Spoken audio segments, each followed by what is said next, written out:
right, I guess we are live. You're live here, Dave Mason.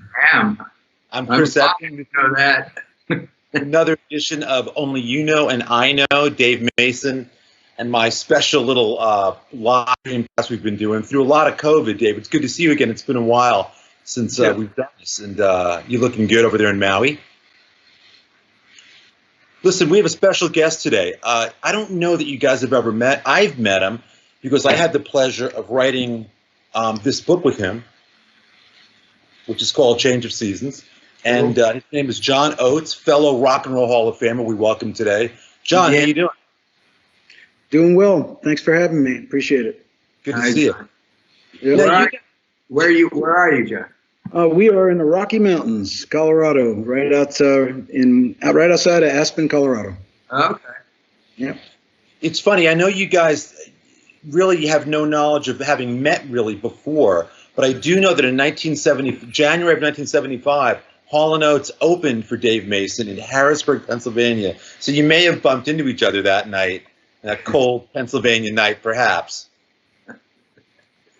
John, well, I don't remember much about the mid-'70s, and probably Dave doesn't either. So Dave claims the same thing. Okay, there you go. But both of you guys, we were talking offline a little bit during the whole COVID thing.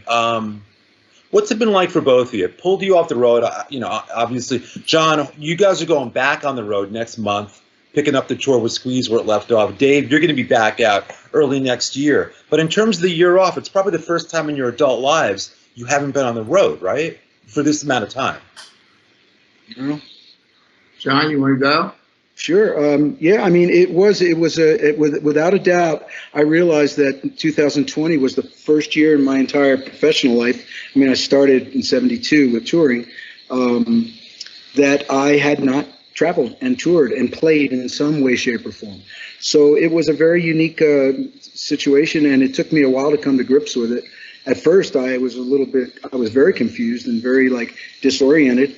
But little by little, I began to embrace it, and I said, you know what? If I'm going to be home, let's let me try to do some of the things that I've always talked about, perhaps wanting to do. And interestingly enough, good things started coming my way in a very unusual kind of, a cool way. I got involved with some collaborations on the internet through Instagram, and got involved with writing some songs for a movie, none of which I would have done had I been on the road. So just try to make the most of it, really.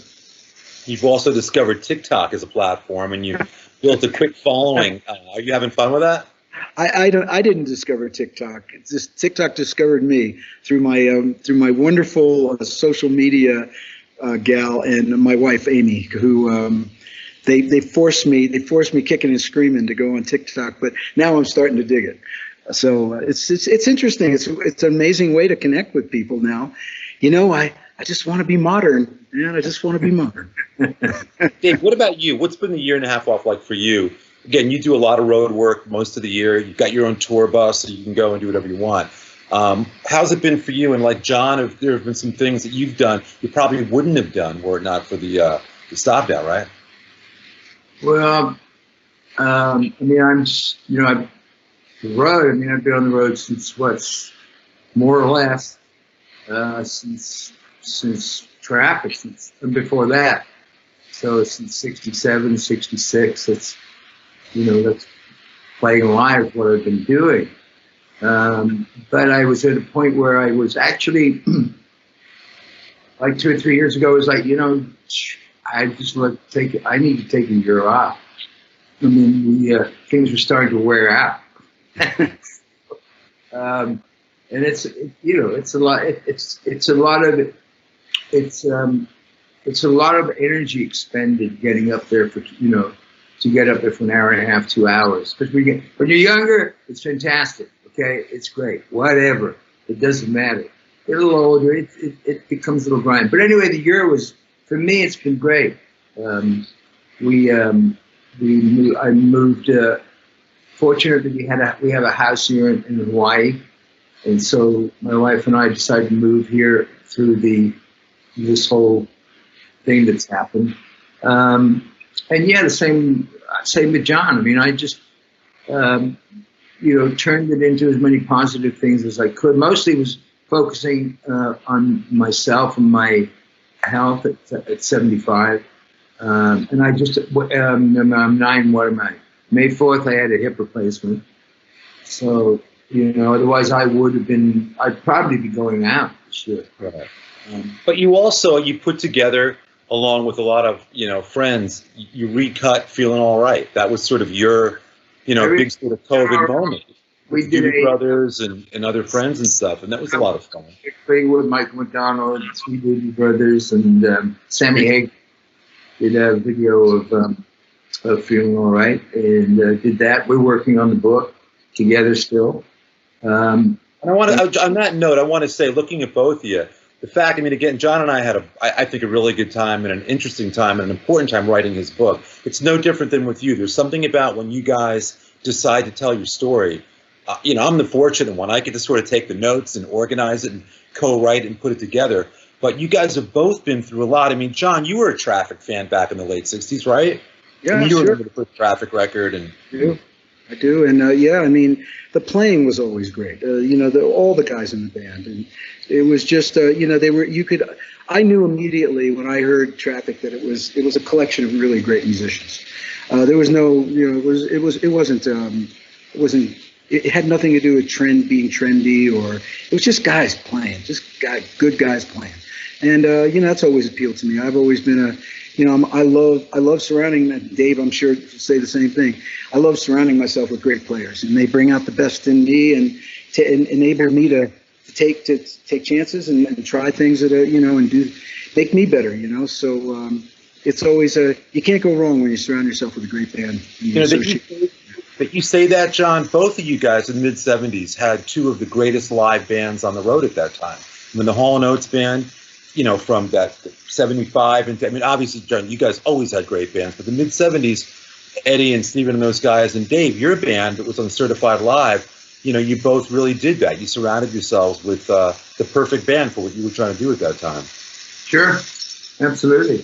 But anyway, I really want to talk about your blues stuff, your feel for it, the history. Obviously, like I tell everybody, if there'd be no Stones, there'd be no Eric Clapton, there'd be no me, there'd be no any of that. If it wasn't for American music. You can trace early.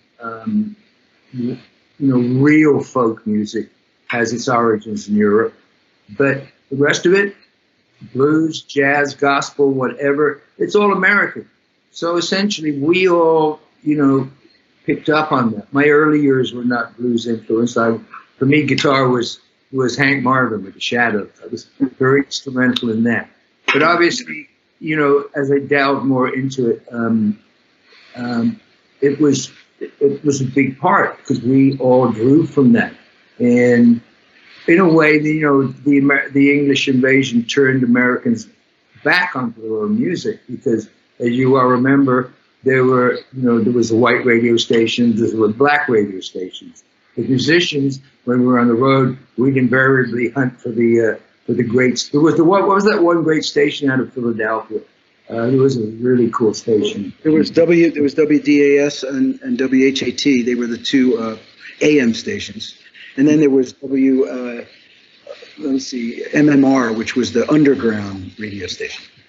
But so that whole history is like, I really want to talk about that with you because part of me moving here to America, a big part, in fact, is was to go where the roots of everything.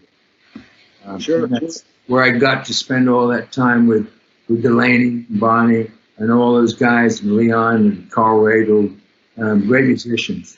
But I'd like to explore your roots in what you're doing blues-wise. Well, yeah, you hit it on the head. I always thought that, I was listening to a lot of traditional American music way before I met Daryl. That's kind of was really my sweet spot. Of course, I played in a combo, and played the hits of the day, the R&B hits of the day and things. But really, I got turned on to folk music by the older brother of one of my good friends when I was just in junior high. And he came back from North Carolina from a university where he was at a university, brought back all these folk records with like, people like, I mean, really obscure stuff too. I mean, sure, there was the Joan Baez and the Weavers and, and Pete Seeger and Dylan's early albums. But, there was like Hetty West and, from Appalachia. And then, of course, the first Doc Watson album on Folkways. And then I started to rediscover or discover the roots of American music. And then when the English invasion came, as you said, it was like I already knew what the origins were, but it was it was really amazing to hear how, and you're 100% right when you say that the English bands reintroduced American roots music to the American, to the kids, and it's true. So I was always appreciative of the fact that the English bands did that, but at the same time I was very aware of that they were basically copying what I had already heard. Right. So I began to listen, but it wasn't easy because in those days, and you probably know this, it was drop the needle on an album. Try to figure. First of all, you had to figure out what freaking key they were in because they didn't tune their guitars. Exactly. So before you even started, you had to figure out. And then if you could figure out what the positions they were using. Luckily, I had the good fortune of being able to go to a lot of the folk festivals in the early days of Philadelphia when a lot of these traditional performers were playing, and I could watch them. And then I had a mentor in Philadelphia named Jerry Ricks, who a lot of these players, Mississippi John Hurt, Son House, Robert Pete Williams, they would come and basically stay at his house. And I got I literally could see them the first time. Yeah, that's great. That's how I got the authentic styles and things. And, that's always been deep in my musical DNA. But as the years went on with Daryl Hall and we began to create a sound of our own, we went in a very pop direction. And I never lost it, but I never featured it. And it wasn't until I moved to Nashville where I could surround myself with a lot of kindred spirits musically and enable me to bring it back out, but then bring it out in, of course, with all the experience I've had, so it's never pure. I never would ever say that that's what I'm doing. But, I use it as a jumping off point. Yeah, well, I pretty much the same thing. I mean, again, pop orientated. I mean, that's sort of my origins, I guess, musically. I'm a kid from Worcester, England, but, the heartland. Didn't exactly have any, there weren't any great players like you grew up with there, okay? So, hold on a second, Dave. What happened to your accent, man? What? Right? What do you mean, what happened to me accents? There you go. Okay. All right. I've been here a long time, okay? And anyway, but shoot, I forgot you. I've gone off track here. Where was I going with this? You listened to growing up, who you got to hear, and records you got to play. I got to hear. I mean, we just to go and search out for us over there, like the kind of stuff that you probably grew up around. I mean, it was a chore. I mean, this day and age, obviously, kids don't understand. I mean, where I was, there was one radio station. It's called the BBC. Right. And a TV station called the BBC. Right. And, we'd have maybe make a little crystal radio and tune into Radio Luxembourg or the Armed Forces, American Armed Forces.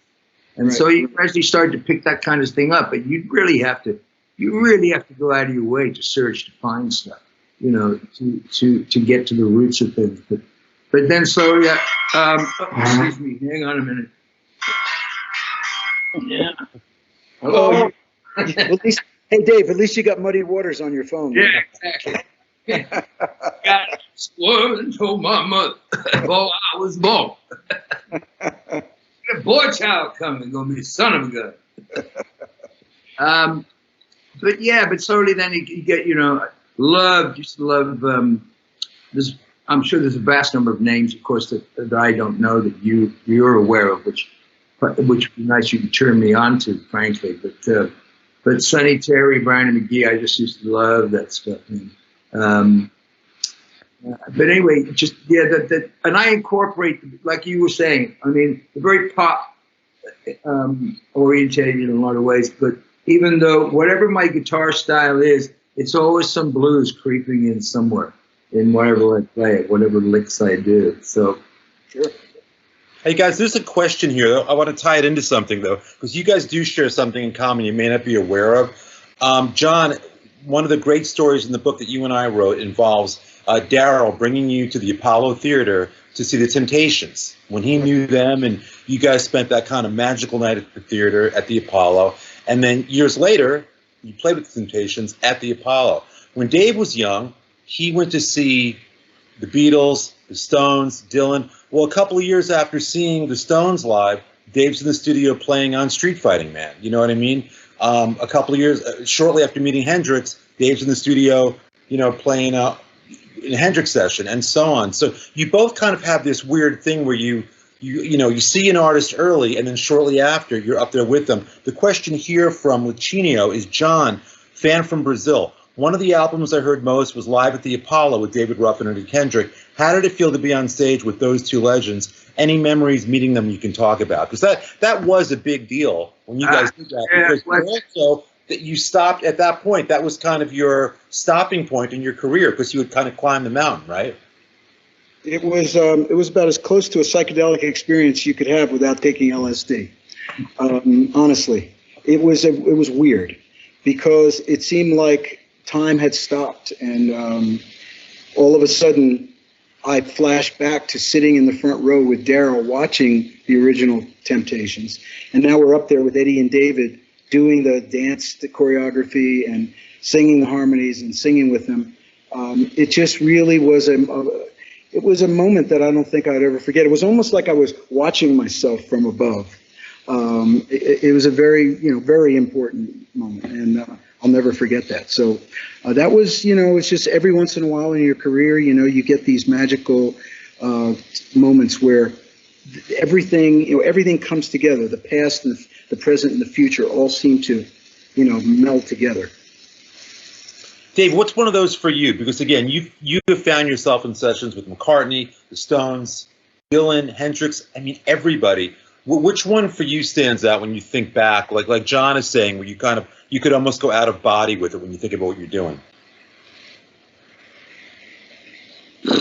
Well, I guess. I remember seeing the Beatles at the local, at the Gaumont Theater, where the shows used to come in my hometown, Worcester. Couldn't really hear much of what they were doing because the tour was Roy Orbison and the Beatles, and Roy was topping the bill till about halfway through the tour when it became apparent that it was Beatles were closed. Couldn't really hear a lot. There was a lot of screaming going on, and I used to go back and. When I was younger and younger, I'd hang out backstage when there were shows coming. Not backstage, but in the parking lot and wait for the buses to pull up. So in case I could meet somebody or, whatever, just talk to somebody that was, So to see them there and then, be spending time with them, to be sitting down with Harrison at his house and go, hey, you want to hear the new album? And, smoke a bowl of hash and puts on Sergeant Pepper, and it's like, okay. Yeah, that'll work.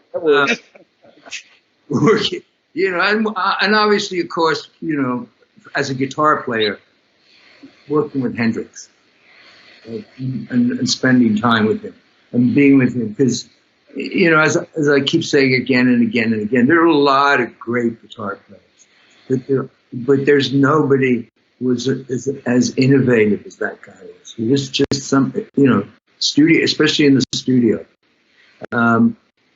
So doing that and all those moments, having Stevie Wonder play, harmonica on one of my songs, or Michael Jackson singing on Right. Save Me. I mean, all those moments, they're all,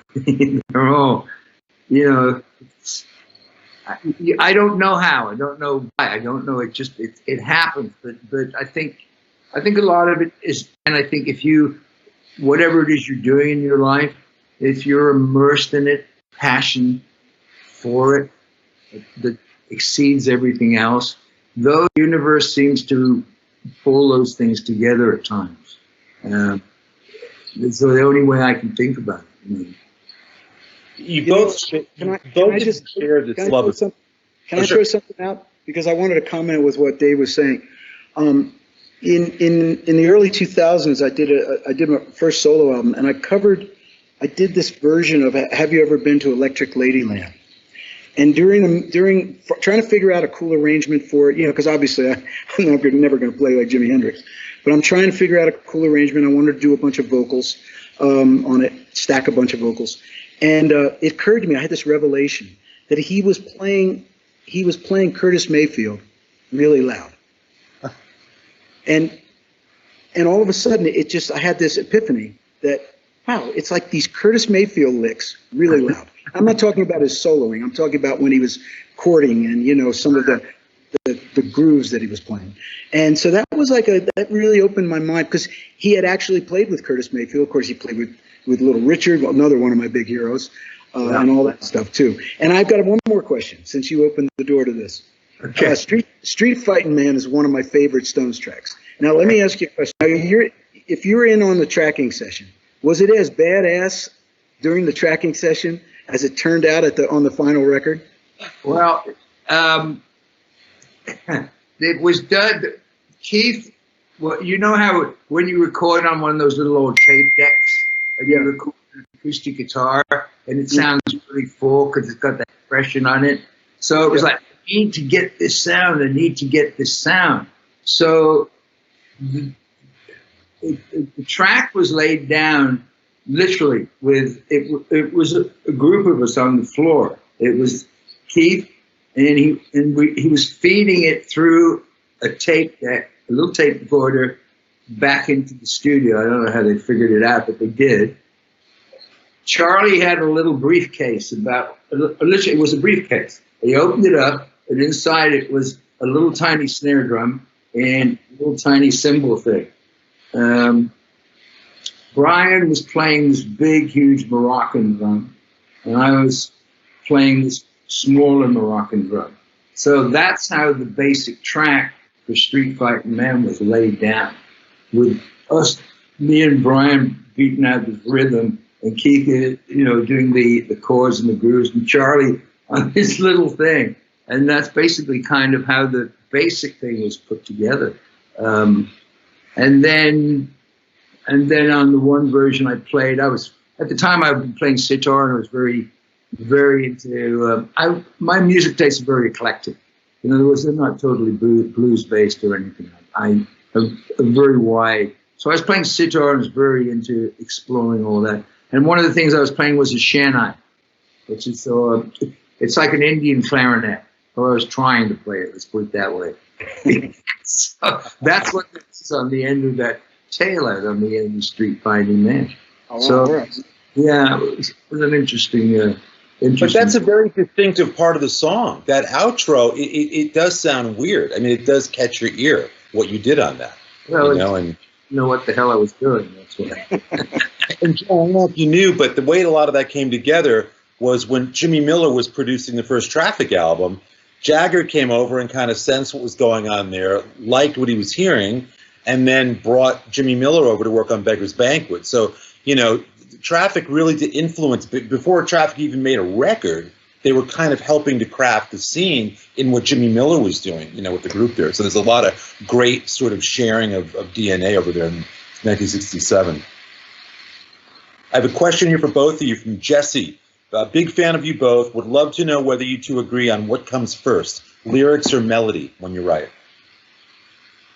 Well, go ahead, John. I would just say, for me, the rule is no rules. Whatever you can get. Take whatever you can get. I don't care if it's a groove, a title, melody, a set of chord changes. Doesn't matter. Yeah, exactly. To get you started. There is no rule for it at all.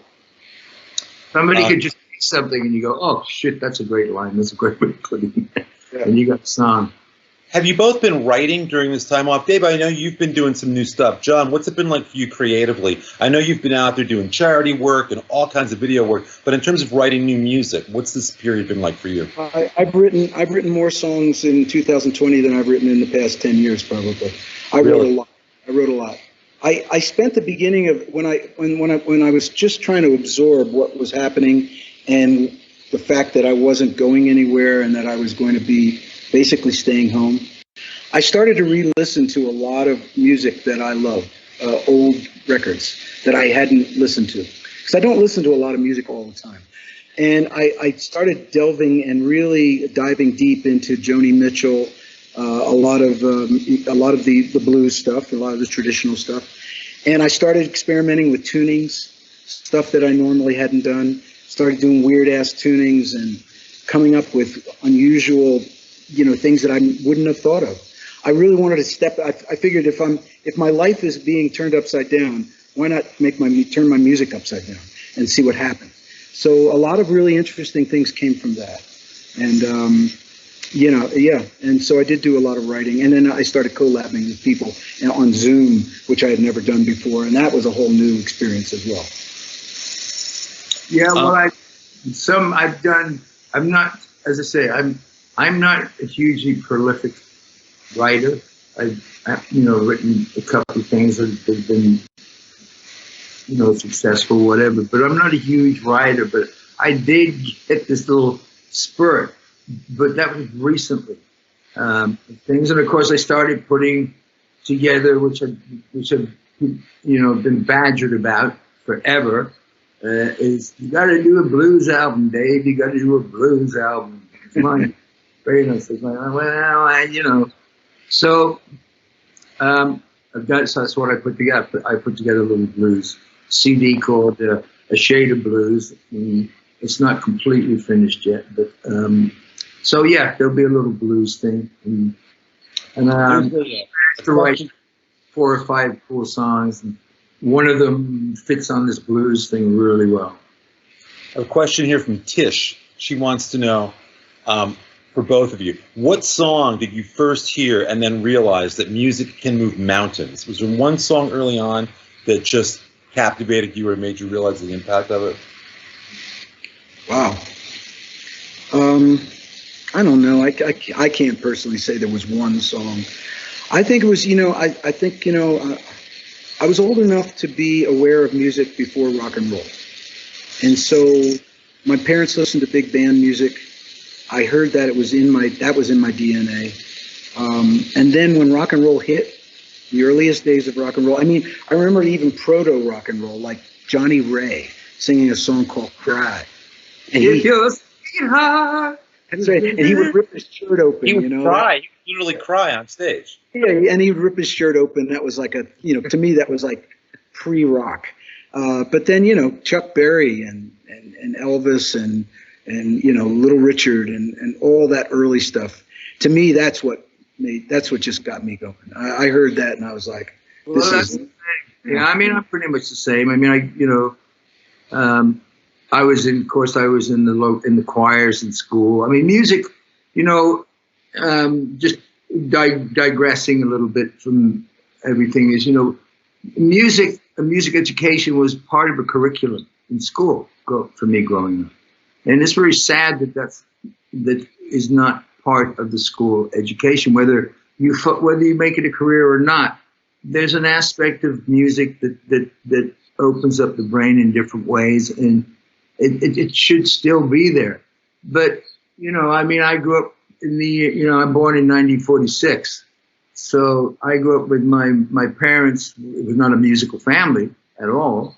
But, the 78s were what we had. Okay.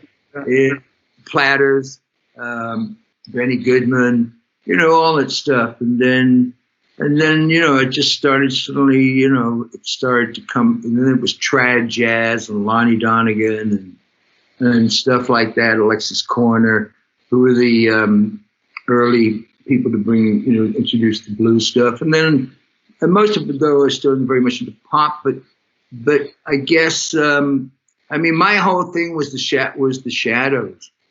I just wanted to be Hank Marvin, and I wanted that red Stratocaster.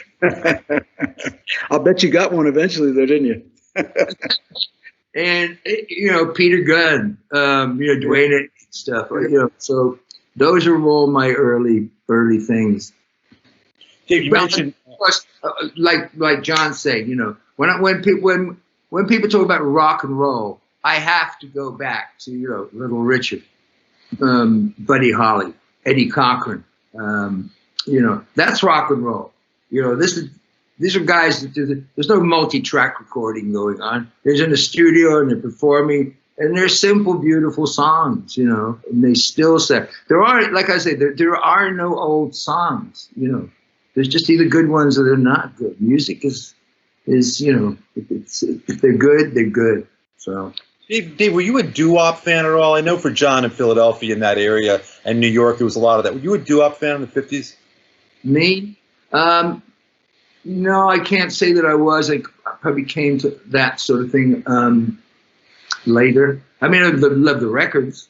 I mean, I love the things like The Wanderer and Dion and all that stuff. But naturally, but in terms of being very into it, no, I can't say that I was until later. Dave, you brought up the idea of, you don't have to, school is important with music, even if it's not a career. Patty wanted to know, she says she's a huge fan of you both. If both of your musical careers hadn't taken off, what was your plan B? I didn't have a plan B. I'm one of the lucky ones. I have never had a job. The closest thing I've ever had to a job is teaching music lessons, and I don't consider that really a job. So I've been very, very lucky and fortunate in my life. So I don't take it for granted. I'm very, very aware of it, and it's just been one of those things. Music is something that came with me when I came out of the womb. It just came with me, and I just as long as people kept clapping, I kept doing it. Well, me, I was not my sort of first passion, because it wasn't around me like John had. You had that access to that very early real stuff. There wasn't anything around where I grew up at all. So I just sort of, it was part of what I did. My real dream at school was to be in the Royal Air Force. That was what my real passion was. I wanted to be, but unfortunately, fortunately, my math skills were not up to par, and so the exams were not going to happen. So I got into music and found another way to fly, I guess. And I made it my passion. You guys also have another thing in common. John, I don't know if you know, but when the first Traffic album was getting put together, the band lived at a place called the Berkshire Cottage, and they basically cut off from everything and lived this communal lifestyle, on a farm basically, and that's how it came together. You and your band, the Hall & Oates group, before Warbury was, I guess, up in Woodstock, you guys did a similar kind of thing where you went up and lived at the barn and kind of worked things out there. What is it about that idea of a band living together in a common area and making music and getting ready that way that creates such a great result? I mean, it was kind of a thing, in those days to do that. I don't know. It's just, a band has to live together one way or the other. Whether it's on the road in a tour bus, and whether it's spiritually or something. I mean, it has to come together in order for a band to really gel and to be able to communicate telepathically and make music in a synergistic way together. It's just it's a thing, Yeah, I mean, for us with Traffic, it was obviously, Winwood was very successful anyway. He'd already come from a huge, career with Spencer Davis, and was going off in a totally different direction with these, we were like, wow, okay, he wants to do this with this, all right. We, ours was like a conscious thing of we need to isolate ourselves and be somewhere to figure out what are we going to do. I mean, I'd never written.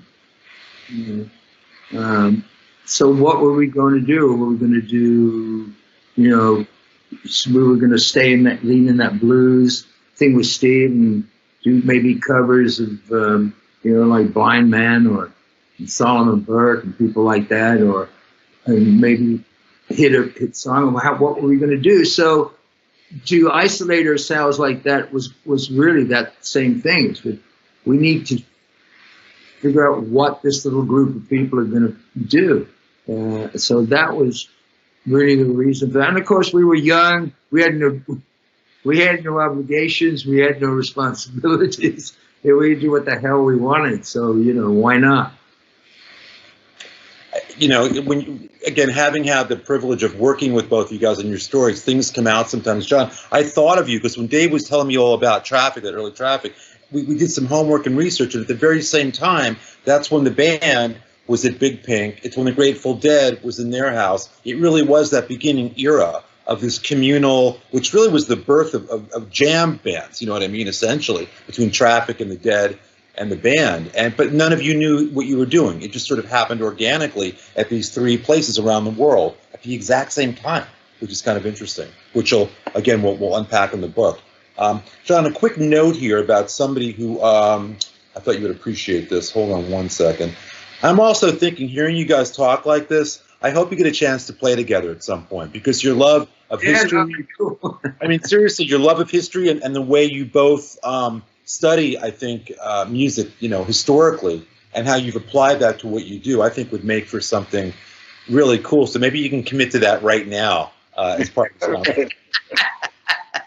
Well, John, I don't know if we can both do that, but we certainly will give it a big try. Hey, John, Bill S. says, John, do you golf? I used to play with your dad, Al, in Montgomeryville, Pennsylvania, back in the 1990s. So I thought you'd appreciate hearing that. Okay. All right. No, I don't. I don't think. It's too zen for me. This is the guy who flies planes, who races cars. He's not going to play golf. Guys, I know we've got to wrap up soon. Dave, one more question, Hendrix related, from Mike. A rumor went, I don't know if you remember this, a rumor went around that Jimi Hendrix used a Fender Jaguar instead of a Strat on All Along the Watchtower. I asked recording engineer Eddie Kramer. He claims he can't remember. It's a mystery. Do you remember if Hendrix played? He was just doing a Strat. He just played his Strat. That was it. Played the Strat and that slide part. You had to put it on his lap with a cigarette lighter. Amazing. And that's how it was done. But before we up, I mean, I want to go back to your John does have a new CD, piece of music out there called Arkansas. I wish I'd have gotten a copy of it so we could have gotten down into it a little more, John. But I can't wait to hear it after checking out some of those things that I've just checked out. Well, listen, man, on that note, Arkansas has been out for a little while. I wrote the liner notes for it, so I had a chance to really help with John study the origins of the songs. Like both of you guys, the origins matter. It's a brilliant record. I mean, it really is special. And I think whenever somebody, like you guys, decide to go back and embrace the past but interpret it through your own style, that's the magic of it. I mean, John, you didn't do note for note anything on there. You applied your own styles to those songs and made them your own, right? Yeah, it just evolved naturally in the studio. And here again, surrounded by this amazing band, I've managed to put together a very eclectic group of musicians who you might not associate the instrumentation you might not associate with a blues record, so to speak. A pedal steel and a cello and a mandolin, and then a rhythm section, two guitars, bass and drums.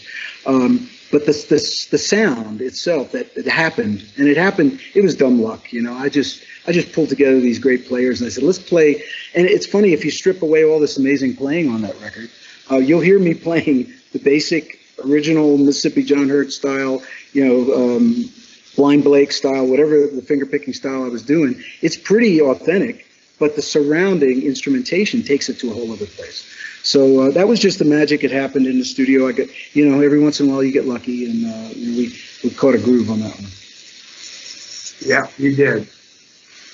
Dave, John even played one of Mississippi John Hurt's guitars during the Abandoned Luncheonette sessions back in 1973 with Arif Martin at the production helm. Really special record, obviously, that everybody knows about. But you even managed to bring some of the instruments in once in a while, John. Yeah, I was lucky enough to, through a friend who found Mississippi John Hurt's guitar. It was the one that I played on that Atlantic session in the early 70s. Because when he passed away, the guitar was given to the guy I had mentioned earlier in the conversation, Jerry Ricks, who Jerry used to take Mississippi John around to the shows and things. And that guitar came back to me. Now I still have it. which is it's pretty amazing to have a relic like that. It's the actual guitar that he played at Newport in '63. And Dave, if I can, you've been nice enough to mention John's recent record. Dave, you re-recorded your classic album, Alone Together, reimagined it, recreated it. It's amazing. People can check out at DaveMasonMusic.com. We have, you have a couple of signed merch packs that I want to give to Virginia in Brazil and to Bill, who brought up your dad's golfing. I thought that was a nice memory. If you guys could put your email address in the comment section, those merch packs will be sent off to you. You guys, in the meantime, again, I can't believe this is really the first time you've had a conversation. Obviously, you've got a lot of shared stuff here that should be definitely continued conversationally, musically, in every which way.